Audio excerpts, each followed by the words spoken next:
రాష్ట్రానికి భారీ పెట్టుబడి తిరిగి వచ్చింది. ఏకంగా 82,000 కోట్ల పెట్టుబడులు పెట్టబోతోంది. దీనిపై మంత్రి నారా లోకేష్ సంచలన ప్రకటన చేశారు. వివరాల్లోకి వెళ్లే ముందు ఏం జరిగిందో తెలుసుకుందాం.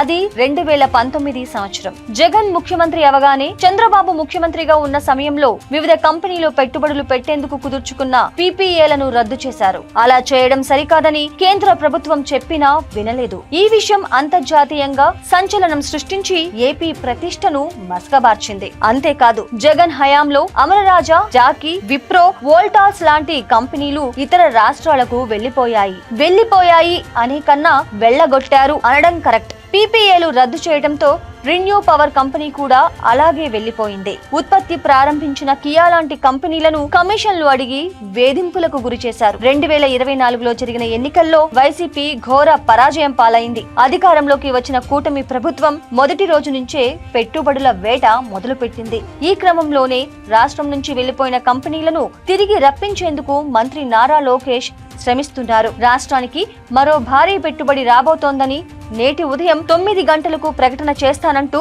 లోకేష్ 2 రోజుల క్రితమే వెల్లడించారు. చెప్పినట్టుగానే సరిగ్గా 9 గంటలకు రిన్యూ పవర్ 82,000 కోట్ల రూపాయల పెట్టుబడులతో ఏపీకి తిరిగి రాబోతుందనే సంచలన విషయాన్ని తెలిపారు. రిన్యూ పవర్ ఏపీకి తిరిగి వచ్చి 82,000 కోట్ల పెట్టుబడులు పెట్టేందుకు సిద్ధమైంది. గతంలో పెట్టాలనుకున్న పెట్టుబడి కుదుర్చుకున్న ఒప్పందం విలువ 22,000 కోట్లు కాగా ఇప్పుడు 4 రెట్లు ఎక్కువగా 82,000 కోట్ల పెట్టుబడులు పెట్టనుండటం విశేషం. సోలార్ ఇంగాట్, వాఫర్ తయారీ, green hydrogen and green molecules ఉత్పత్తి రంగాల్లో రిన్యూ పవర్ పూర్తి స్థాయి పెట్టుబడులు పెడుతోంది. ఏపీ నుంచి అలా వెళ్లిపోయిన రిన్యూ సంస్థను కూటమి ప్రభుత్వం రాష్ట్రానికి తిరిగి వచ్చేలా చేయడంతో పారిశ్రామిక వర్గాల్లో హర్షం వ్యక్తమవుతోంది. నారా లోకేష్ ఏపీ బ్రాండ్ ను నిలబెట్టారంటూ ప్రశంసలు వెల్లువెత్తుతున్నాయి.